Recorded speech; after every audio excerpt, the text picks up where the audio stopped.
മാഷെ ഒരു സംശയം ചോദിച്ചോട്ടെ? ഇപ്പൊ നമ്മള് ഭജഗോവിന്ദത്തിന്റെ അവസാന ഭാഗത്ത് എത്തി നിൽക്കുകയാണല്ലോ.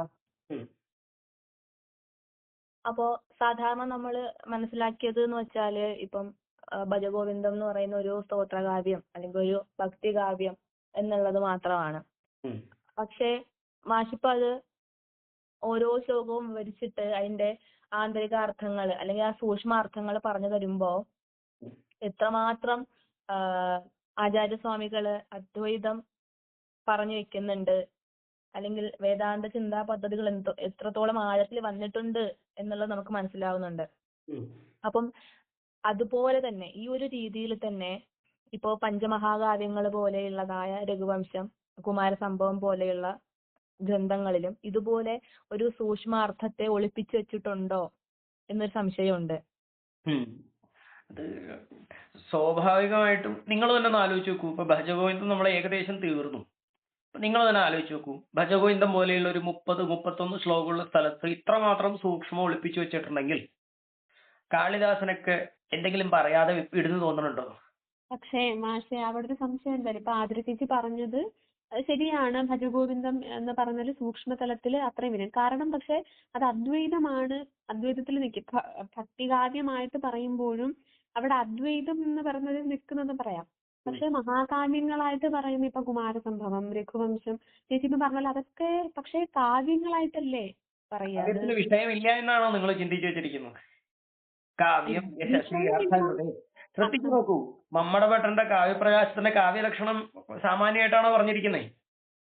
അല്ല, യശസേ അർത്ഥകൃതേ ശേദ്രക്ഷതയെ. അപ്പോ ഇപ്പൊ നാരായണി എടുത്തു വെച്ചിട്ടുണ്ടെങ്കിൽ അതിൽ അർത്ഥമുണ്ടോ? ഉണ്ട്.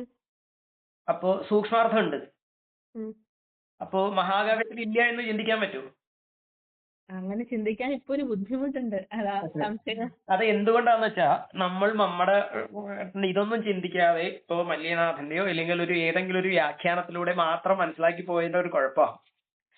കാരണം മറ്റൊരു അർത്ഥം അതിൽ ഉണ്ടെന്ന് ചിന്തിക്കാൻ പറ്റിയിട്ടില്ല. അതൊരു കാവ്യമാണ്, ഏതൊരു കഥ പറയുന്നു എന്ന് ചിന്തിക്കുന്നത് കൊണ്ടാ. ഇപ്പോ കുമാരസംഭവം എടുക്കുന്നത് കൊണ്ട് നമുക്ക് നോക്കാം. ഇപ്പൊ കവി മഹാകാവ്യം എന്ന് പറയുമ്പോ തന്നെ കാവ്യം എന്ന് പറഞ്ഞാൽ കവിയുടെയാണല്ലോ അത്. അപ്പൊ കവി എന്നുള്ളതിന്റെ അർത്ഥം എന്താ? സർവം ജാനാതി സർവം വർണ്ണയതി സർവം സർവതോ ഗച്ഛതി വാ. അപ്പോ ആ സാധനം എല്ലാ സ്ഥലത്തും എല്ലാ കാലത്തും ഒരു ഗുണകരമാവണ്ടേ? വെറുതെ എന്തെങ്കിലും പറഞ്ഞതാവോ? ഇനി നോക്കൂ, ഉപമാ കാളിദാസസ്യ ഭാരവീരർത്ഥഗൗരവം പദലാളിത്യം സന്ധി ത്രയോ ഗുണാഹ. അപ്പോ സാക്ഷാൽ കാളിദാസൻ ഉപമയിൽ കൂടെ എല്ലായ്പ്പോഴും എന്തെങ്കിലും വിശദീകരിക്കുന്ന വ്യക്തിയാണെങ്കിൽ കുമാരസംഭവം രഘുവംശത്തിലൊന്നും ഇല്ലാന്ന് ചിന്തിച്ചത് എന്തുകൊണ്ടാ നിങ്ങള്? എന്തുകൊണ്ടാ ഉപമയായിരിക്കുന്നു ചിന്തിക്കാഞ്ഞ്? എന്തുകൊണ്ട് നിങ്ങൾക്ക് ചിന്തിക്കാൻ പറ്റിയില്ല ഇത്ര കാലമായിട്ട്? പക്ഷെ നമ്മൾ അപ്പോഴും ഈ ഭൗതികമായിട്ട് മാത്രമേ അർത്ഥത്തെ എടുക്കുന്നുള്ളൂ. ഭൗതികമായി നിങ്ങളുടെ അടുത്ത് ഞാൻ പറയുകയാണ്, ഒരു ഗുണരൂപമായിട്ട് പറയുകയാണ്. നിങ്ങൾ കല്ല് പോലെയാണെന്ന് കാളിദാസൻ പറയുകയാണെങ്കിൽ എന്താ അർത്ഥം? നിങ്ങൾ കല്ലാണെന്നാണോ? ഗുണത്തെയാണ്. അപ്പൊ ഹിമാലയം എന്ന് പറഞ്ഞ ഉപമയാണെന്ന് എന്തുകൊണ്ട് നിങ്ങൾക്ക് ചിന്തിക്കാൻ പറ്റിയില്ല ഇപ്പൊ കുമാരസംഭവത്തില്? ശരി, പുരാണ കഥാപാത്രത്തെ ഇതിവൃത്തത്തെ എടുത്തിട്ടല്ലേ കാളിദാസൻ കൊണ്ടുവന്നേക്കണത്? അതിലെ തത്വബോധമാണോ പുരാണം? അല്ലേ? അപ്പൊ അങ്ങനെയാണെങ്കിൽ കുമാരസംഭവത്തിൽ തത്വം ഉണ്ടാവണ്ടേ? ഉണ്ടാവണം. എന്തുകൊണ്ട് ചിന്തിച്ചില്ല? ഒന്ന് ചിന്തിച്ചു നോക്കാം എങ്കിൽ. എന്റെ ഇടയിലാണ്. കുമാരസംഭവത്തിന്റെ ഒരു ശ്ലോകം ചിന്തിച്ചു നോക്കണോ? നോക്കൂ, അങ്ങനെയാണെങ്കിൽ ഒന്നാമത്തെ ശ്ലോകം പറ. അസ്ഥിത്തരസ്യ ഹിമാലയോ നാമ മഗാധിരാജഃ പൂർവാപരോ തോയനിപിംവഗാഹി ഹിതപൃഥിവ്യാമിവ മാനദണ്ഡഃ. എടുത്തോ, എങ്ങനെയായിരിക്കും? പൃഥിവ്യാഹ മാനദണ്ഡഃ ഇവ സ്ഥിതഃ. പൃഥിവിയുടെ മാനദണ്ഡം പോലെ സ്ഥിതി ചെയ്യുന്നു. ആര്? ഹിമാലയഃ ആണല്ലോ. എങ്ങനെയാണ് സ്ഥിതി ചെയ്യുന്നത്? പൂർവാപരവും തോയനിപിംവഗാഹ്യ പൃഥിവ്യാഹ മാനദണ്ഡ ഇവ സ്ഥിതഃ. ക്ലിയർ ആയല്ലോ? കേട്ടോ, ഇല്ലെങ്കിൽ നിങ്ങളുടെ ഓർമ്മ കിട്ടൂല. എവിടെയാണ് നിൽക്കുന്നത്? ഉത്തരസ്യാം ദിശി ദേവതാത്മാ ആണല്ലോ. ഉത്തര ദിക്കിലാണ്. വിശേഷണം എന്താ? ദേവതാത്മയാണ്, നഗാധിരാജനാണ്. ക്ലിയർ ആയല്ലോ? ഹിമാലയാണ്. അപ്പോ ഹിമാലയത്തിന്റെ വിശേഷങ്ങളോടുകൂടി ഒരു ഇതാണ് പറഞ്ഞിരിക്കുന്നത് ആണല്ലോ. പ്രധാനമായിട്ട് പറഞ്ഞിരിക്കുന്നത് ഹിമാലയം സ്ഥിതി ചെയ്യുന്നു എന്നാണ്. അപ്പൊ സ്ഥൂലാർത്ഥം പറയണില്ല ഞാൻ, അറിയാലോ.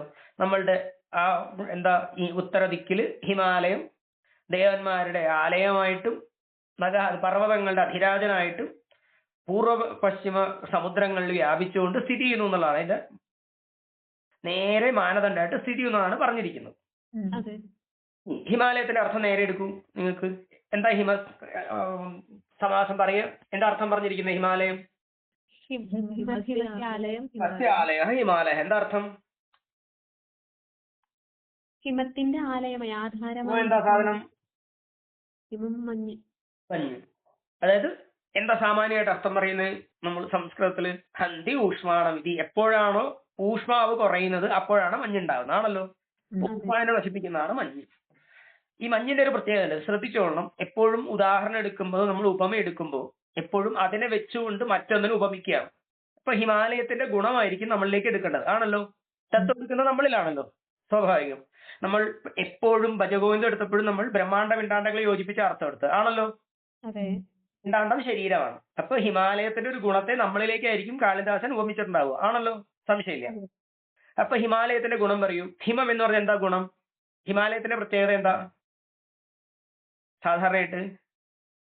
മഞ്ഞ്, ഹിമം കൊണ്ട് മൂടിയതായിരിക്കും. ഹിമം കൊണ്ട് മൂടിയതായിരിക്കും, അതായത് ചലനമില്ലാത്തൊരവസ്ഥ ഉണ്ടാവും. ശരി. രണ്ടാമത്തത് ചലനവും ഉണ്ട്.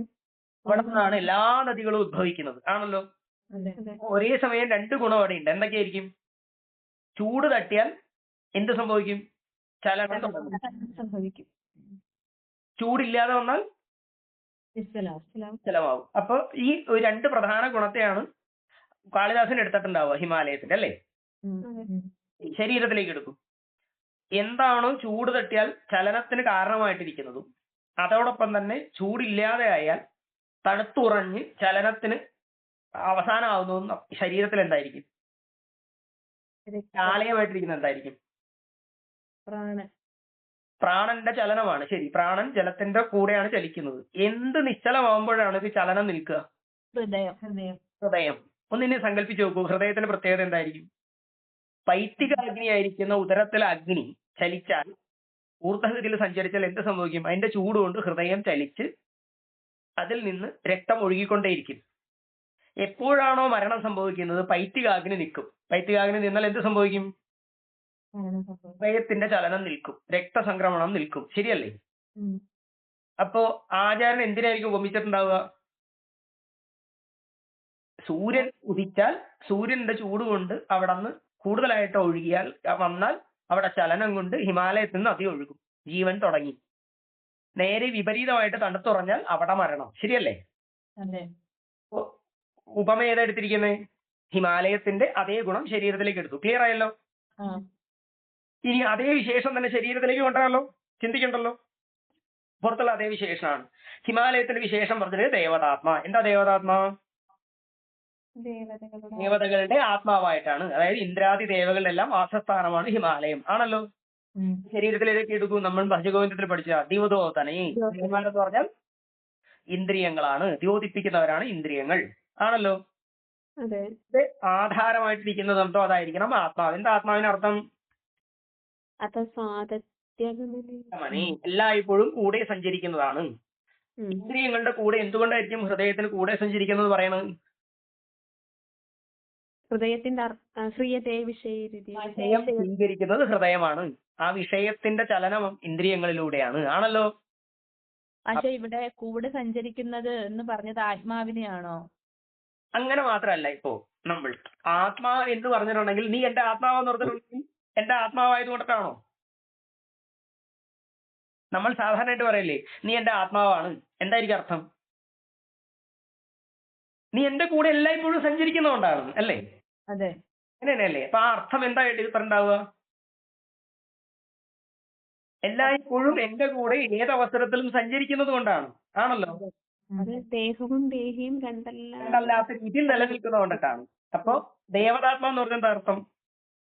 ആ ഇന്ദ്രിയങ്ങളുടെ കൂടെ എല്ലായ്പ്പോഴും കൂടെ സഞ്ചരിക്കുന്നതായത് കൊണ്ടിട്ടാണ് ദേവതാത്മ. അപ്പൊ ഹൃദയമാണ് വിഷയരൂപമായിരിക്കുന്നത്, ഇന്ദ്രിയങ്ങൾ വിഷയത്തിന്റെ ചേർന്ന് നിൽക്കുന്നതാണ്. അതുകൊണ്ട് രണ്ടും ഒരേപോലെ എല്ലായ്പ്പോഴും സഞ്ചരിക്കുന്നതാണ്. ക്ലിയർ ആയോ?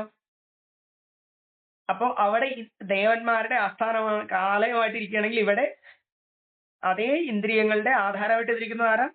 ഹൃദയമാണ്. ക്ലിയർ ആയോ? ദേവതാത്മാ.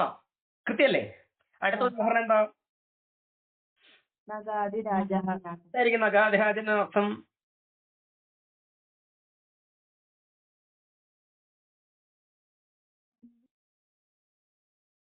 വേണമെങ്കിൽ കുറച്ചുകൂടെ പ്രമാണീകരിക്കാം കേട്ടോ. വേണമെങ്കിൽ ഞാൻ പറയാം. വേണമെങ്കിൽ വേണോ? എങ്ങനെയാണ് പക്ഷേ ദേവതാത്മാ എന്നുള്ളതിനെ കുറേയും കൂടെ നമുക്ക് പ്രമാണീകരിക്കാൻ ഒരുപാട് പ്രമാണമുണ്ട് കേട്ടോ. ശരിക്കും ഇപ്പൊ സുശ്രുതൊക്കെ വളരെ കൃത്യമായിട്ട് പറയുന്നുണ്ട്. ഷഡംഗം അംഗവിജ്ഞാനം ഇന്ദ്രിയാണി അർത്ഥപഞ്ചകം ആത്മാ സഗുണശ്ചേ ചിന്ത്യശ്ച ഹൃദയ സംസ്കൃതം. ഇതെല്ലാം ഹൃദയത്തെ ആശ്രയിച്ചാണ് ഇരിക്കുന്നത്. ക്ലിയർ ആയോ? എല്ലാ ഹൃദയത്തിലാണ് നിൽക്കുന്നത്. ഏതൊക്കെ? ഷഡംഗം, അംഗം, വിജ്ഞാനം, അംഗവിജ്ഞാനങ്ങൾ, ഇന്ദ്രിയങ്ങള്, അർത്ഥപഞ്ചകങ്ങൾ എല്ലാം ഏതിനെ ആശ്രയിച്ചാണ് നിൽക്കുന്നത്? ഹൃദയത്തെ ആശ്രയിച്ചാണ് നിൽക്കുന്നത്. ഹൃദയത്തെ വിഷയരീതി എന്ന് പറയുന്നത് അതുകൊണ്ടാണ്. ഓക്കെ. നഗാധിരാജ. എന്താ നഗം? ഗമിക്കാത്തതാണ്. എന്തുകൊണ്ടായിരിക്കും ഹൃദയത്തിന് ഗമിക്കുമ്പോഴും ഗമിക്കാത്തെന്ന് പറഞ്ഞിട്ട് നമ്മൾ പറയുന്നത്? ഇവിടെ ശ്രദ്ധിച്ചോളണം. നഗമല്ല, നഗാധിരാജനാണ്. അധിരാജ എന്നുള്ളതിന് എന്താ അർത്ഥം? രാജദീപ്തവും. എല്ലാത്തിന്റെയും ആധാരമായി ദ്യോതനത്തെ ചെയ്യുന്നതാണ് അല്ലെ? രാജ രാജദീപ്തവും ആധാരമായതുകൊണ്ട് ദ്യോതിപ്പിക്കുന്നതാണ്. ആണല്ലോ. എന്തിന്റെ? നഗാധിരാജ നഗച്ഛതീതി. ശ്രദ്ധിച്ചോളൂ. എന്തുകൊണ്ടായിരിക്കും? ഹൃദയത്തിന്റെ പ്രത്യേകത എന്താ? പ്രാണന്റെ ആലയമാണ്. പ്രാണന്റെ ആലയമാണ്. അതെല്ലായ്പ്പോഴും ഗമിക്കുന്നതാണോ പ്രാണൻ? ചേട്ടാ, നിങ്ങൾ പ്രാണൻ ഗമിക്കുന്നതായിട്ട് നിങ്ങളുടെ പ്രാണൻ എവിടെയെന്ന് ചോദിക്കുമ്പോൾ ഹൃദയത്തിൽ കൈവയ്ക്കുന്നത്? അല്ല, അതില് സർവശരീരാന്ത സഞ്ചാരി വായു പ്രാണ എന്ന് പറഞ്ഞാലും ഹൃദി പ്രാണോ എന്ന് പറയുന്നുണ്ടല്ലോ. ഹൃദയത്തിൽ പ്രാണൻ ഉണ്ട്, എല്ലായ്പ്പോഴും സഞ്ചരിക്കുന്നതാണെന്ന് പറഞ്ഞാലും അത് ഗമിക്കാത്തതാണ്. ആണല്ലോ. അതെ. ഇപ്പൊ ഗതിരൂപമായിരിക്കുമ്പോഴും ഗതിരൂപമല്ലാത്ത സ്ഥാനം നമ്മൾ ഇവിടെ പറയുന്നുണ്ട്, ഹൃദയം പറയുന്നുണ്ട് അല്ലേ? നീ എന്റെ ഹൃദയത്തിലാണെന്ന് പറയുമ്പോൾ ആ പ്രാണനായതുകൊണ്ടിട്ടല്ലേ? പക്ഷെ പ്രാണന്റെ പ്രത്യേകത എന്താ? എല്ലായ്പ്പോഴും സഞ്ചരിക്കുന്നതാണ്, എന്നാലും അത് ഗമിക്കാത്തതുമാണ്. ആണല്ലോ. പ്രത്യേകത ഉണ്ടോ? ഗമിക്കുന്നതാണ് പക്ഷെ ഗമിക്കാത്തതായിട്ട് ഹൃദയത്തിൽ ഇരിക്കുന്നതാണ്. പറഞ്ഞതായ അതേ ഗുണം. അതെ. അപ്പൊ ഒന്ന് പ്രത്യേകിച്ച് ഇതിനൊരു പ്രത്യേകതയുണ്ട് ശാസ്ത്രത്തിൽ. നമ്മൾ പറയും പഞ്ചസ്ഥാനവർത്തിയാണ് പ്രാണൻ. ഏതൊക്കെയാ? കണ്ഠത്തില്, ഹൃദയത്തില്, നാഭിയില്, നമ്മൾ ഭജഗോവിന്ദത്തിൽ വന്നതാണല്ലോ, പാദമൂലത്തിൽ, ഈ 5 സ്ഥലങ്ങളിലാണ്. അങ്ങനെ വന്നു കഴിഞ്ഞാൽ അതിൽ ഏറ്റവും പ്രധാനപ്പെട്ട സ്ഥലം ഏതായിരിക്കും? ഏത് നിന്നാലാ നിങ്ങൾ മരിക്കുക? ഹൃദയം നിന്നാലാണ് മരിക്കുക. കറക്റ്റാണ്. അപ്പൊ അധിരാജത്വം ആരാ? ശരീരത്തിന് ജീവനം ചെയ്യുന്നത് ഏറ്റവും അധിരാജത്വം ആരാർക്കാ? അപ്പോ ഹൃദയത്തിന്. നമ്മൾ സാധാരണ പറയൂട്ടോ, ഇന്ദ്രനീല പ്രതീകാശം പ്രാണരൂപം പ്രകീർത്തിതം. ഈ പ്രാണൻ എന്ന് പറയുന്നത് ഇന്ദ്രനീലത്തിന് തുല്യമായിട്ടാണ്. അപ്പൊ ആസ്യനാസികയോർ മധ്യേ, ആസ്യനാസികയുടെ മധ്യത്തില്, ഹൃദയത്തില്, നാഭിമധ്യത്തില്, പിന്നെ പാദാങ്കുഷ്ടത്തില്, ഇതിനാണ് പ്രാണന്റെ ആലയമായിട്ട് പറയുന്നത്. ആണല്ലോ. അപ്പൊ അതിൽ അധിരാജനായിട്ടിരിക്കുന്നത് ഏതില്ലെങ്കിൽ മരണം സംഭവിക്കുന്നു, അതിനാണ് അധിരാജത്വം. ആണല്ലോ. അപ്പൊ ഹൃദയമാണ് അധിരാജൻ. ക്ലിയർ ആയോ? ഇപ്പൊ നഗാധിരാജൻ ആരാ? അപ്പൊ നോക്കിയേ, ദേവതാത്മ, ഹിമാലയ, നഗാധിരാജ. ക്ലിയർ ആയില്ലേ? ഇനി നമുക്ക് പറയേണ്ടത് ഉത്തരസ്യാന്തിശി അല്ലേ? എന്താ ഉത്തരദിക്ക്? എന്താ ഉത്തരത്തിനർത്ഥം? എന്താ സാമാന്യ അർത്ഥം? നിനക്ക് ദിശ പഠിച്ചപ്പോ നമ്മൾ പഠിച്ചത് എന്താ ന്യായത്തില്? ദിശ നിർദ്ദേശി, വ്യവഹാര ഹേതുവാണ്. അപ്പൊ എന്തോ ഒരു വ്യവഹാരത്തിനെ സൂചിപ്പിക്കാൻ വേണ്ടിയാണ് അവിടെ പറഞ്ഞിരിക്കുന്നത് അല്ലേ? എവിടെയാണ് ഇത് നിർദ്ദേശിച്ചിരിക്കുന്നത്? വ്യവഹാരം എവിടെയാണ്? ഉത്തരസ്യാന്തിശി അല്ലെ? ഉത്തരദിക്കിൽ എന്തോ ഒരു സാധനത്തെ നിർദ്ദേശിക്കാൻ വേണ്ടിയാണ്, വസ്തുവിനെ സൂചിപ്പിച്ചിരിക്കുന്നതാണ്. ആണല്ലോ. അതായത് ഉത്തരം എന്ന് പറഞ്ഞ അർത്ഥം ഉത് അതിശയേന ഉദ്ഗത. നമ്മൾ സാമാന്യമായിട്ട് ഊർധ്വത്തിൽ നിൽക്കുന്നത്, ഊർധ്വം ഇത്യർത്ഥ, മുകളിലായി എന്നർത്ഥം. ഉത് അതിശയേന ഉദ്ഗത, വിചാരിക്കുന്നതിലും ഉയരത്തോട് കൂടിയത്, ഊർധ്വത്തിൽ നിലനിൽക്കുന്നതാണ് ഉത്തരം എന്ന് പറയുന്നത്. നമ്മൾ അറിയില്ലേ, ഉത്തരത്തിൽ വെച്ചിട്ടുണ്ടെന്ന് പറഞ്ഞാൽ എന്താ അർത്ഥം? മുകളിൽ വെക്കുക, ഊർധ്വത്തിൽ വെക്കാന്ന് പറയും. ഉത്തരകേട്ടൊക്കെ പറഞ്ഞാൽ മുകളിൽ വെക്കാന്ന് പറഞ്ഞു അല്ലേ? ഉത്തരസ്യാം ദിശ എന്ന് പറഞ്ഞാൽ എന്താ? ഊർധ്വത്തിൽ സ്ഥിതി ചെയ്യുന്നത്, ചെയ്യുന്നതാണ്. എന്ത് നിർദ്ദേശിക്കപ്പെടുന്നത്. ചെയ്തുകൊണ്ട്? നിർദ്ദേശം ചെയ്തുകൊണ്ട് സ്ഥിതി ചെയ്യുന്നതാണ്. ഹൃദയമാണ് ശരീരത്തിന്റെ എല്ലാ നിർദ്ദേശങ്ങളുടെയും ആധാരം. ആണോ? വിഷയത്തെ എല്ലാത്തിനെയും നിർദ്ദേശിക്കുന്നത് ഹൃദയമാണ്. അപ്പൊ നിർദ്ദേശിച്ചുകൊണ്ട് ഉത്തരദിക്കിൽ ഊർധ്വത്തിലാണ് അവൻ സ്ഥിതി ചെയ്യുന്നത്. ശരിയായല്ലോ? ഇനി വിശേഷം എന്താ ഇനി അടുത്തത്? സ്ഥിത പൃഥിവ്യാവ്യമാനദണ്ഡ. പൃഥിവിയെ മാനം ചെയ്തുകൊണ്ടാണ് സ്ഥിതി ചെയ്യുന്നത്. എന്താ പൃഥിവി? സാമാന്യ അർത്ഥം പറയൂ. സാമാന്യ അർത്ഥം പറഞ്ഞ ഭൂമി. ഭൂമി എന്നർത്ഥം. ഭൂമി എന്ന് പറഞ്ഞാൽ ശരിയാവോ? സാമാന്യ അർത്ഥത്തിൽ എന്തുകൊണ്ടായിരിക്കും ഭൂമി എന്ന് പറഞ്ഞാൽ പറയാൻ പറ്റാത്ത? നമുക്ക് ബ്രഹ്മാണ്ഡ പര്യന്തമായിട്ട് എടുക്കുകയാണെങ്കിൽ നമുക്ക് ഇതായിട്ട് പറയാം എന്നല്ലാതെ ഇവിടെ ഭൂമി എന്ന് പറയാൻ പറ്റുമോ? എന്താ ഭൂമി എന്ന് പറയാൻ പറ്റാത്തേ? ബ്രഹ്മാണ്ഡത്തിന്റെ ഒരു അംശം മാത്രമാണല്ലോ ഭൂമി എന്ന്. അതെ, അതുപോലാതെ ഇവിടെ എന്താ പ്രശ്നം വരിക? ഭാരതത്തിന്റെ ഒരു ഭാഗം മാത്രമാണ് ഹിമാലയം വരുന്നത് അല്ലേ? ശരി, അവിടെ നിൽക്കട്ടെ. നോക്കൂ, നമ്മളിവിടെ പറയുകയാണ് പൃഥിവ്യാവ്യം ആനദണ്ഡ. പൃഥിവിയുടെ അർത്ഥം എന്താ? സാധാരണ പ്രതവിസ്താരേ, വിസ്തരിക്കുന്നതാണ്. ആണല്ലേ? വിസ്തരിക്കുന്നത്. എവിടെ നിന്നാണ് അത് വിസ്താരം സംഭവിക്കുക? നമ്മളിൽ നിന്നാണ് വിസ്തരിക്കുക എപ്പോഴും. വിസ്തരിക്കുന്നത് ആയ ഭൂമിയെ നമ്മൾ ബ്രഹ്മാണ്ഡമായിട്ട് ഹിമാലയത്തെ എടുത്തിട്ട് പിണ്ടാണ്ടത്തിലേക്കാണല്ലോ കാളിദാസൻ യോജിപ്പിച്ചേക്കണേ അല്ലേ? ഉപമ എടുത്തിരിക്കുന്നത്. അപ്പോ നമ്മൾ ലോകത്തെ ആയിട്ട് കണക്കാക്കിക്കോളൂ. നമുക്ക് സൂക്ഷ്മം പിന്നെ തപ്പാം. നമ്മളിനി കുമാരസംഭവം പഠിക്കുമ്പോൾ നമുക്ക് സൂക്ഷ്മത്തിലേക്ക് കൂടുതൽ സൂക്ഷ്മത്തിലേക്ക് പോവാം. ഇപ്പൊ ബ്രഹ്മാണ്ഡമായിരിക്കത്തിലേക്കുന്ന ഹിമാലയത്തെ പിണ്ടാണ്ടത്തിലേക്ക് യോജിപ്പിച്ചാൽ ഹിമാലയം ബ്രഹ്മാണ്ഡമാണ്, പിണ്ടാണ്ഡം ശരീരമായിട്ട് നമ്മൾ എടുത്താണല്ലോ. അപ്പൊ ഈ സ്ഥാനങ്ങളെല്ലാം നിൽക്കുന്ന പൃഥിവി ആയിരിക്കുന്ന നമ്മളുടെ ശരീരമായി ആണല്ലോ. ഹൃദയം പൃഥിവി, ഹൃദയം ഒരു പൃഥിവിയുടെ അംശഭൂതമാണല്ലോ. അപ്പൊ ആ പൃഥിവി എന്ന് പറയുന്നത് നമ്മുടെ ശരീരമായില്ലേ? ബ്രഹ്മാണ്ഡം പുറത്താണെങ്കിൽ പിണ്ടാണ്ഡം ഏതാ? നമ്മളുടെ ശരീരമാണ്. അപ്പൊ പൃഥിവ്യാഹ മാനദണ്ഡം എന്ന് പറഞ്ഞാൽ എന്താ അർത്ഥം? പൃഥിവിയുടെ മാനം ചെയ്യുന്നത് ആരാ? പരിമാണം ചെയ്യുന്നത് ആരാ? കൃത്യമായിട്ട് പക്ഷെ മനസ്സിലായില്ല, ഒരു വട്ടം കൂടി ഒന്ന് പറയൂ. പൃഥിവി എന്ന് പറഞ്ഞാൽ ബ്രഹ്മാണ്ഡ പിണ്ടാണ്ടങ്ങളെയാണല്ലോ ഉപമ മാനം ചെയ്യുന്നത്. നമ്മൾ ബ്രഹ്മാണ്ഡത്തെ ചിന്തിച്ചു ഹിമാലയത്തെ ബ്രഹ്മാണ്ഡമായി കണക്കാക്കി. പൃഥിവിയുടെ സൂക്ഷ്മാർത്ഥത്തിൽ നിന്നുകൊണ്ടാണ് മാഷപ്പം ചോദിക്കുന്നതല്ലോ, ഭൂമി അർത്ഥം എടുത്തിട്ടല്ലല്ലോ. അല്ല. അപ്പൊ പൃഥ്വി വിസ്താരം എന്ന് പറയുമ്പോ മാനം ചെയ്യുന്നത് എന്ന് പറയുമ്പോ ഇവിടെ നമ്മളുടെ ശരീരത്തിൽ മാനം ചെയ്യുന്നത് എന്തായിരിക്കും? നമ്മുടെ ശരീരത്തിൽ മാനം ചെയ്യുന്നത് ഹൃദയമാണ് ഇപ്പോ ആധാരമായി നിൽക്കുന്നത്. അപ്പം ഹൃദയത്തിൽ നിന്നുകൊണ്ട് വേണം മാനം ചെയ്യുന്നത് ചിന്തിക്കാൻ. നോക്കൂ, ഏതസ്മാ ജായതേ പ്രാണഃ മനഃ സർവേന്ദ്രിയാണി ച സ്വംവായർ ജ്യോതിരാപശ്ച പൃഥ്വീം വിശ്വസധാരണി. പ്രാണനിൽ നിന്നാണ് ഇതെല്ലാം ഉണ്ടാകുന്നത്. ആ പ്രാണന്റെ ആധാരമാണ് ഹൃദയം. അപ്പൊ എവിടെ നിന്നായിരിക്കും ഈ പൃഥ്വിയുടെ ഇതെല്ലാം ഉണ്ടാകുന്നത്? ഹൃദയത്തിൽ നിന്ന്. അപ്പൊ എവിടെയായിരിക്കും ഇത്? പൃഥ്വിയാകെ മാനദണ്ഡം എന്ന് പറഞ്ഞാൽ എന്തായിരിക്കും? പൃഥ്വിയുടെ മാനദണ്ഡം ഏതായിരിക്കും? അപ്പോ ഹൃദയമല്ലേ? ഹൃദയം. പ്രാണൻ ഇരിക്കുന്ന ഹൃദയം. ഒരു കുഞ്ഞു കുട്ടിയുടെ ശരീരത്തിൽ ഹൃദയത്തിലേക്ക് പ്രാണൻ എത്തിയിട്ട് അതിൽ നിന്നാണ് എന്ത് വരുന്നത്? ഏതസ്മാ ജായതേ പ്രാണഃ മനഃ സർവേന്ദ്രിയാണി ച ഖം വായുർ ജ്യോതി ആപശ്ച പൃഥ്വി എല്ലാം വരുന്നത് എവിടെ നിന്നാണ്? അത് ദേവതാത്മ എന്ന അർത്ഥം കൊടുക്കുമ്പോ ഹൃദയത്തിലേക്ക് കറക്റ്റ് ആവുമല്ലോ. കൃത്യല്ലേ? അപ്പൊ പൃഥിവ്യാഹ മാനദണ്ഡ. പൃഥിവിയുടെ മാനം ചെയ്യുന്നത് എന്താണ്? ദണ്ഡം എന്ന് പറഞ്ഞാൽ എന്താ അർത്ഥം? ദണ്ഡം നിയന്ത്രിക്കുന്നത് എന്നർത്ഥം. ദണ്ഡം കൊണ്ട് സാധാരണ നമ്മള് ടീച്ചർമാരെന്താ ചെയ്യുന്നത്? ദണ്ഡം കൊണ്ട് നിയന്ത്രണമാണ്. അപ്പൊ ശരീരത്തിന്റെ ഇത് നിയന്ത്രണം ആരാ? പ്രാണന്റെ ആലയമായിരിക്കുന്ന ഹൃദയമാണ് എല്ലാത്തിനെയും നിയന്ത്രിച്ച് നിലനിർത്തുന്നത്. ആണോ? ശരിയല്ലേ? അപ്പൊ പൃഥിവ്യാഹ മാനദണ്ഡ ഇവ ഹൃദയം സ്ഥിത. ആണോ? ഈ ശരീരത്തിന്റെ മാനം ചെയ്യുന്നതെല്ലാം ഈ ഹൃദയമാണെന്ന് ഉറപ്പായോ? അതുകൊണ്ടാണോ നമ്മൾ ഹൃദയപുണ്ഡരീകനായ വിഷ്ണുവിനെയൊക്കെ നമസ്കരിക്കുന്നത്? ശരിയല്ലേ? പൃഥിവ്യാഹ മാനദണ്ഡ. പൃഥ്വിയുടെ മാനദണ്ഡം അപ്പൊ ആരാ ചെയ്യുന്നേ? ഹൃദയമല്ലേ? അതെ.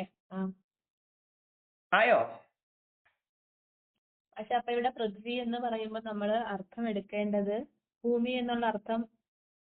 ബ്രഹ്മാണ്ടത്തില് ഭൂമി എടുക്കുമ്പോ പിണ്ടാണ്ടത്തില് നമ്മളല്ലേ? അതെ.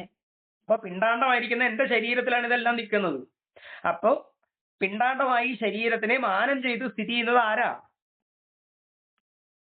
സ്വാഭാവികമായിട്ടും അതിന് ആധാരമായിരിക്കുന്ന ഹൃദയമല്ലേ? ക്ലിയറായില്ലേ? പിന്നെ അതേപോലെ തന്നെ ഇവിടെ ഇപ്പം ഭൂമി എന്ന് എടുത്താൽ എന്താണ് മാഷെ പ്രശ്നം വരിക? ഭൂമി എന്നുള്ള എടുത്താൽ എന്താ പ്രശ്നം എന്ന് വെച്ചാൽ ഒന്ന് ശ്രദ്ധിച്ചു നോക്കൂ. ഭൂമി എന്ന് പറയുന്നത് ആ ഭൂമിയുടെ ഒരു കൊച്ചു ഭാഗം മാത്രമാണ് ഭാരതം, ആണോ? അപ്പൊ ഭൂമിയെയാണോ മാനം ചെയ്യുന്നതെന്ന് പറഞ്ഞാൽ എങ്ങനെ എടുക്കും ഇത്? എങ്ങനെയാണ് മാഷെ? ഭൂമിയെയാണ്. ഭൂമി എന്ന് പറയുകയാണെങ്കിൽ മൊത്തം ഭൂമി ഒന്ന് കണക്കാക്കി നോക്കൂ. ഭൂമിയുടെ ഒരു കൊച്ചു ഭാഗം മാത്രമാണ് നമ്മളുടെ ഭാരതത്തിന്റെ ഇത്. നിങ്ങൾ ഭൂമി എന്ന് എടുത്താൽ എന്താ ഒരു പ്രശ്നം വരിക? അതിനെ മാനം ചെയ്യുന്നതിന്റെ ടോട്ടലായിട്ട് നിൽക്കുന്ന ഹിമാലയാണെന്ന് പറയേണ്ടി വരും, ആണോ? അതായത് മനസ്സിലായി. അതായത് ഭാരതത്തിൽ നിൽക്കുന്ന ഒരു ഹിമാലയം എന്ന് പറയുന്ന ആ ചെറിയ സാധനത്തെ വെച്ചിട്ട് നമുക്ക് ഈ ബ്രഹ്മാണ്ടം ഫുൾ മാനം ചെയ്യേണ്ട അവസ്ഥ വരും. അത് തന്നെ കത്തിയ സാധ്യമല്ല. അതിന് വേണമെങ്കിൽ നമുക്ക് എടുക്കുന്നത് ദ്വണുകാതി നമ്മൾ ന്യായശാസ്ത്രത്തെ കൊണ്ടുവന്നിട്ട് ബ്രഹ്മാണ്ട പിണ്ടാണ്ടകളുടെ ഉപമ എടുത്തിരിക്കുന്നതെന്ന് പറഞ്ഞ് നമുക്ക് സ്ഥാപിക്കേണ്ടി വരും സാമാന്യാർത്ഥത്തിൽ എടുത്താൽ. പക്ഷെ പൃഥിവി എന്ന് പറഞ്ഞാൽ പൃഥ്വിസ്താരം എന്ന് പറയുന്നത് എന്റെ ഉള്ളിൽ നിന്ന് ഞാൻ വിസ്തരിക്കുന്നതായി എന്റെ ഇന്ദ്രിയങ്ങളിലൂടെ വിസ്തരിപ്പിക്കുന്നതായതുകൊണ്ട് പൃഥിവി. അതുകൊണ്ടാണ് അവിടെ ഭൂമി പറയാത്തത്. അല്ലെങ്കിൽ ഭൂമിയായോ മാനദണ്ഡ എന്ന് പറഞ്ഞാൽ ഇവിടെ പൃഥിവിയായോ മാനദണ്ഡ എന്ന് പറഞ്ഞിരിക്കുന്നത് പൃഥ്വിസ്താരം എന്ന് പറയുന്നത് കൊണ്ടാണ്. വിസ്തരിക്കണമെങ്കിൽ നമ്മളെ ഇന്ദ്രിയങ്ങളിലൂടെ വിസ്തരിക്കുകയുള്ളൂ. അതുകൊണ്ട് എന്റെ ഭാരതം. കൃത്യമായോ? അപ്പൊ പൃഥിവ്യാഹ മാനദണ്ഡ വ്യവസ്ഥ. അപ്പൊ എന്റെ ശരീരമാകുന്ന ആ പൃഥിവിയുടെ ഒരു ചെറിയ ഇതാണ് എന്റെ പിണ്ടാണ്ടമാണ്. അപ്പൊ ആ പിണ്ടാണ്ടത്തിൽ തർക്കസംഗ്രഹത്തിലും നമ്മൾ പഠിച്ചപ്പോ പൃഥ്വി വിസ്താര എന്നെടുത്തിട്ടാണ്. അതെ, അത് തന്നെയാണ് അവിടെ പൃഥ്വി എന്ന് പറഞ്ഞിരിക്കുന്നതിന്റെ കാരണം. അതുകൊണ്ടാണ് പൃഥ്വി വിസ്താര, വിസ്തരിപ്പിക്കുന്നത് നിങ്ങളാവണം. ഭൂമിക്ക് അതിന്റെ ആവശ്യമില്ല.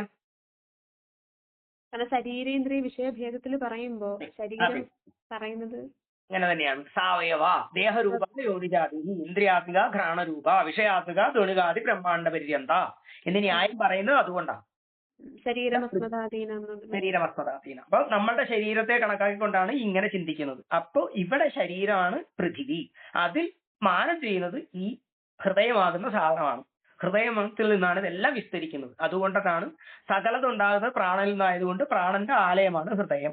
അതുകൊണ്ട് ഇവിടെ മാനം ചെയ്യുന്നത് ആരാ? നിയന്ത്രിക്കുന്നത് ഹൃദയമാണ്. ക്ലിയർ ആണ്? പൂർവാപരോ തോയനിധി വഗാഹ്യ. എന്താ അർത്ഥം? വിശേഷണം ഒന്നും കൂടെ ഉള്ളൂ. എന്താ തോയനിധി? വഗാഹ്യ എന്താ അർത്ഥം? വഗാഹ്യ എന്ന് പറഞ്ഞാൽ സ്നാനം ചെയ്തുകൊണ്ട്, അവഗാഹനം ചെയ്തുകൊണ്ട്, അവഗാഹ്യ സ്നാനം ചെയ്തുകൊണ്ട്. എന്തിന്റെ സ്നാനം ചെയ്തുകൊണ്ടാ സ്ഥിതി ചെയ്യുന്നത് ഈ ഹൃദയം? തോയനിധി. എന്താ തോയനിധി?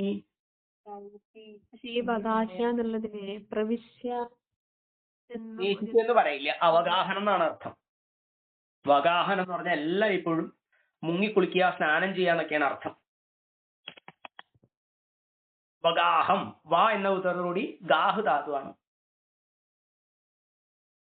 അതുകൊണ്ട് വഗാഹം എന്ന് പറഞ്ഞാൽ അവഗാഹം. ഇപ്പൊ അവഗാഹം, നല്ല അവഗാഹം ഉണ്ടെന്ന് പറഞ്ഞാൽ എന്താ അർത്ഥം? ഒരു വിഷയത്തിൽ നല്ലപോലെ അറിയാം, നല്ല വിഷയജ്ഞാനം, ആ വിഷയത്തിൽ മുങ്ങിക്കുളിച്ചവനാണ്, മുങ്ങുന്നവനാണ്, മുങ്ങിയവനാണ് എന്ന അർത്ഥത്തിലാണ്. ക്ലിയർ ആയോ?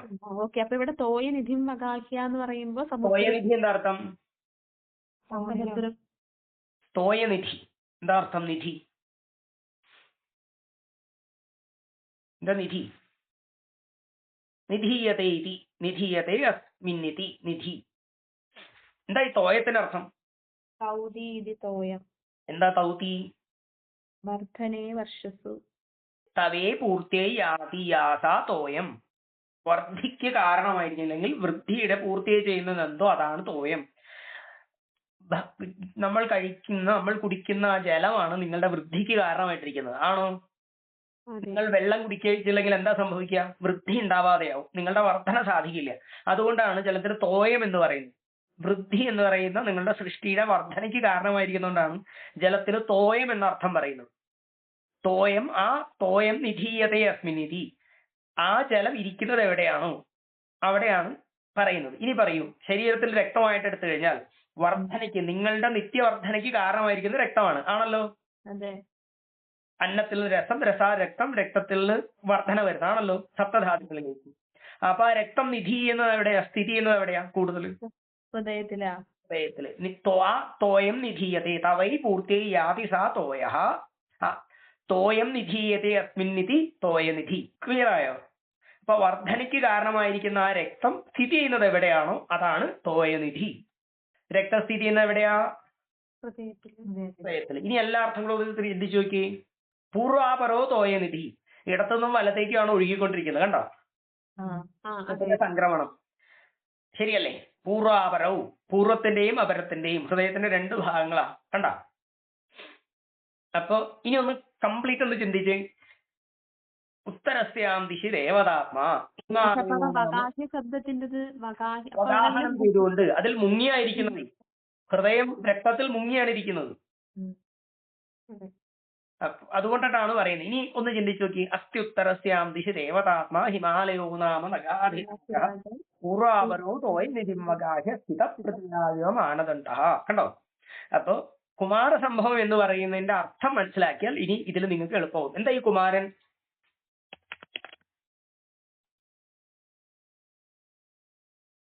എന്താ കുമാര ശബ്ദത്തിന്റെ അർത്ഥം? കുമാരൻ എന്ന് പറഞ്ഞാൽ നിങ്ങൾ ശ്രദ്ധിച്ചോളൂ. കുമാരൻ എന്ന് പറഞ്ഞാൽ സുബ്രഹ്മണ്യനെയാണ് നിങ്ങൾ കണക്കാക്കുന്നത്, ആണല്ലോ? സാധാരണ. അതുകൊണ്ട് ഒന്നും മിണ്ടാതിരിക്കുന്നു. കുമാരൻ സുബ്രഹ്മണ്യനാണെങ്കിൽ ജ്ഞാനത്തിന്റെ അധിപതിയാണ്, ആണോ? അതെ. ജ്ഞാനം ഉണ്ടാകുന്ന ശബ്ദത്തിൽ കൂടെയാണോ? അതെ. അപ്പൊ എന്തായിരിക്കും കുമാരസംഭവം എന്ന് പറഞ്ഞിരിക്കുന്നത്? ജ്ഞാനം ഉണ്ടാവണമെങ്കിൽ ശബ്ദം ഉണ്ടാവണ്ടേ?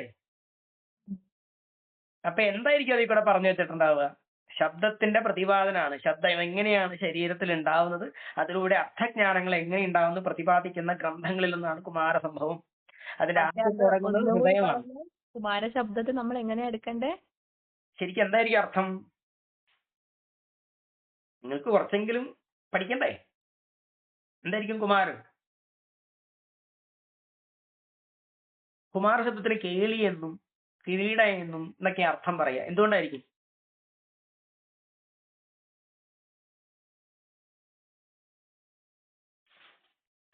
കു എന്ന ധാതുവിനോടുകൂടി മൃ ധാതുവാണ്.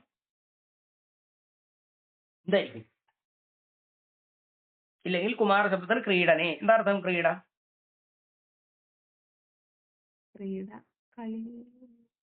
കഴിഞ്ഞ ദിവസം കൂടെ നമ്മൾ സംസാരിച്ചത് എന്താ ക്രീഡ? ക്രീഡചാലനെ, ചലിപ്പിക്കുന്നത്. ശബ്ദത്തെ ചലിപ്പിക്കുന്നത് ആരാണോ അവന്റെ കഥയാണ്. അപ്പൊ ശബ്ദത്തെ ആരാണ് ചലിപ്പിക്കുന്നത്? ജ്ഞാനസ്വരൂപമാണ്. നിങ്ങളുടെ ജ്ഞാനമാണ് ശബ്ദത്തിന് ആധാരമായിട്ടിരിക്കുന്നത്. ആ ജ്ഞാനം എങ്ങനെയാണ് ഉണ്ടാവുന്നതെന്ന് പഠിപ്പിക്കുന്ന ഗ്രന്ഥങ്ങളിലൊന്നാണ്.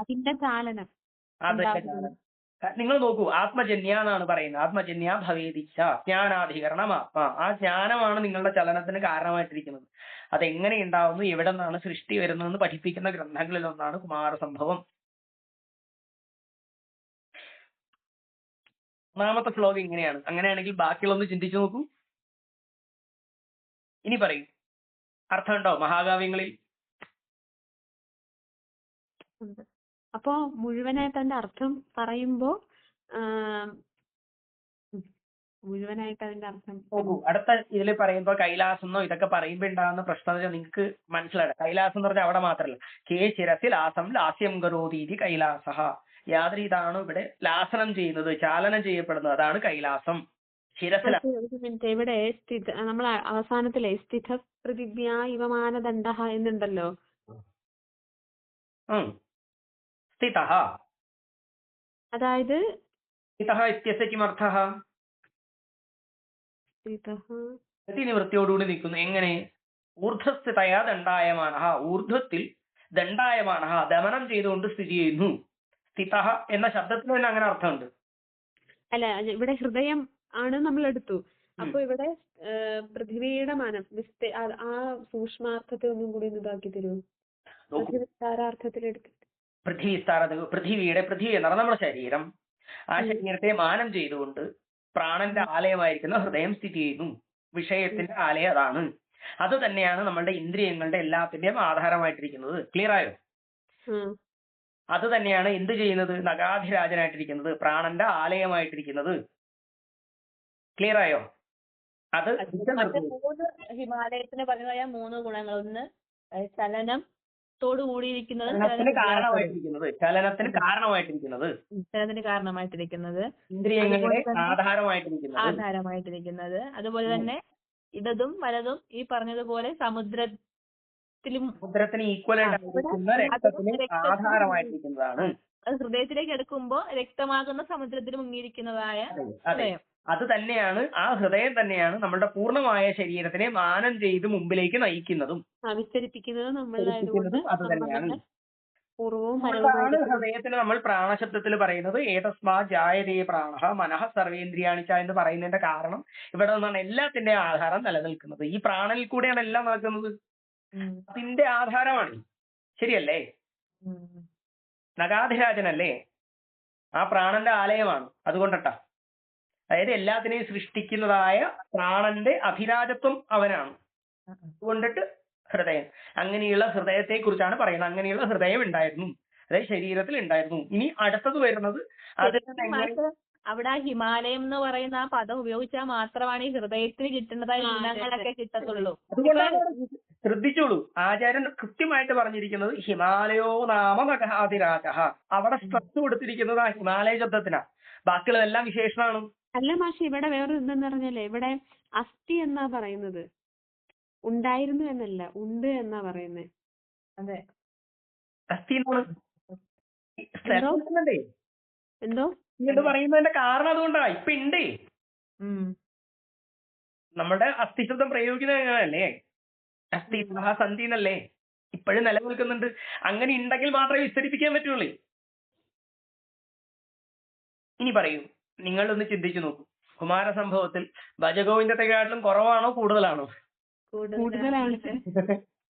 ഒന്നാമത്തെ ശ്ലോകം എങ്ങനെയാണെങ്കിൽ അവസാനം വരെയുള്ളതെന്ന് ചിന്തിച്ചു നോക്കൂ. അവിടെ ഭജഗോവിന്ദം അദ്വൈതത്തിനെ ബേസ് ചെയ്തുകൊണ്ട് പറയുന്നു, ഇവിടെ ദ്വൈതം. എനിക്ക് തോന്നുന്നു കുറച്ചും കൂടി നമ്മൾ കണക്ട് ചെയ്യാൻ പറ്റും. അതെ, നിങ്ങൾക്ക് കുറച്ചും കൂടെ ഈസി ആവുന്ന എന്താ വെച്ചാൽ ഭജഗോവിന്ദ ഇത്ര അധികം സൂക്ഷ്മത്തിൽ നിന്നിട്ട് ഓരോ പദങ്ങളിലൂടെ പോയത് കൊണ്ടാണ്. എനിക്ക് മനോഹരാണെന്ന് ചിന്തിച്ചു നോക്കൂ. ഉപമ ഇവിടെ ഉപമ എടുക്കുന്നത് മാഷെ, നമ്മൾ അതായത് ഇപ്പൊ മാഷ് ഭജഗോവിന്ദത്തിൽ പറയുന്നത് പോലെ എല്ലാ ശ്ലോകത്തിലും ഒരു പദം ഉണ്ടാകും, നമുക്ക് മുഴുവൻ അർത്ഥത്തെ എടുക്കാന്ന് പറഞ്ഞ പോലെ ഇവിടുത്തെ പദം ഹിമാലയവാ. അതിന്റെ അപ്പൊ ഉപമ എന്ന് പറയുമ്പോൾ ശരിക്കും ഫസ്റ്റ് ശ്ലോകത്തിൽ തന്നെ ഉപമ എന്ന് പറഞ്ഞിരിക്കുന്നത് അവനവന്റെ ഉള്ളിലോട്ട് എടുത്തിട്ട് സൂക്ഷ്മമായിട്ടാണ് പറഞ്ഞിരിക്കുന്നത് ഉപമ. പക്ഷെ നമ്മൾ എങ്ങനെയാണെന്നറിയോ മാഷി എടുക്കുക, എടുക്കുമ്പോഴും ഭൗതികമായിട്ട് പുറത്തേക്ക് തന്നെ എടുത്തുകൊണ്ടിരിക്കും. ഉപമ കാണുമ്പോൾ നമുക്ക് മനസ്സിലാക്കേണ്ടത് എന്താന്ന് വെച്ചാൽ, രണ്ട് വസ്തുക്കളെ നമ്മളെ ഉപമിക്കുന്നതായിരിക്കും ഉപമ ആണല്ലോ. രണ്ട് വസ്തുക്കളാവണ്ടേ ഉപമ. അപ്പൊ അവിടെ ഹിമാലയം വന്നാൽ ഇപ്പുറത്ത് മറ്റൊന്ന് വേണ്ടേ? അതെ. എന്തുകൊണ്ട് ചിന്തിച്ചില്ല? ഇനി ഇതേപോലെ രഘുവംശമൊക്കെ ഒന്ന് ചിന്തിച്ചു നോക്കൂ. രഘു എന്നുള്ളതിന് എന്താ? അതും കൂടെ പറഞ്ഞിട്ട് നിർത്താം, ഇല്ലെങ്കിൽ കാളിദാസന്റെ എടുത്തോണ്ട്. എന്തായിരിക്കും രഘു? ഇവിടെ കുമാരനായിരുന്നു, അവിടെ എന്തായിരിക്കും രഘു? നോക്കൂ, വാഗർത്താവ സംപൃക്തോ വാഗർത്ത പ്രതിപത്തയോ ജഗതപിതരോ വന്ദേ പാർവതി പരമേശ്വരൻ എന്നാണ്. അപ്പൊ വാക്കും അർത്ഥവും പോലെയാണ് അവിടെ യോജിപ്പിച്ചിരിക്കുന്നത് അല്ലേ? അതെ. അങ്ങനെ ഒരു ധ്യാന ശ്ലോകം എടുക്കണമെങ്കിൽ അതുമായി ബന്ധപ്പെട്ടതാവേണ്ട വിഷയം. അപ്പൊ വാക്കും അർത്ഥം വരുന്നത് എന്തിലായിരിക്കും? ജ്ഞാനത്തിലല്ലേ? വാക്കും അർത്ഥം എന്തിനെ പ്രതിനിധീകരിക്കുന്നത്? ജ്ഞാനത്തിനെയാണ്. ആണോ? വാക്കും അർത്ഥവും കൊണ്ട് എന്താ ഉദ്ദേശിക്കുന്നത് നമ്മൾ? വാഗർത്താവ സംപൃക്തം, വാക്കും അർത്ഥവും എന്താ നിങ്ങൾക്ക് പ്രദാനം ചെയ്യുന്നത്? ജ്ഞാനത്തെയായിരിക്കും. അപ്പൊ രഘു എന്നുള്ളതിന് എന്തായിരിക്കും അർത്ഥം?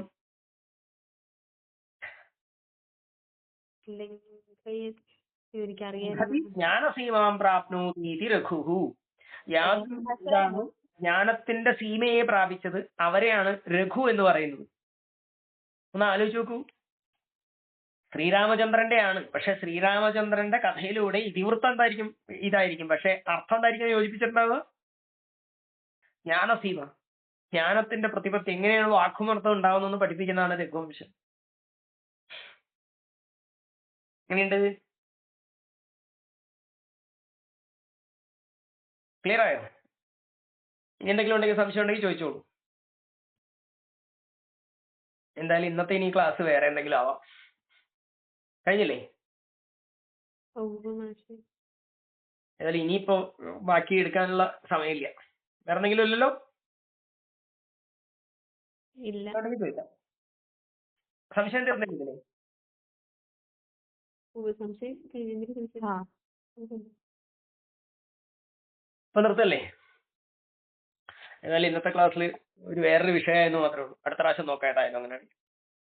അപ്പൊ ശരി. അപ്പം ഇനി ഒരു പുസ്തകം കിട്ടുമ്പോൾ ഇതേമാതിരി ചിന്തിച്ചു പഠിക്കൂ കേട്ടോ.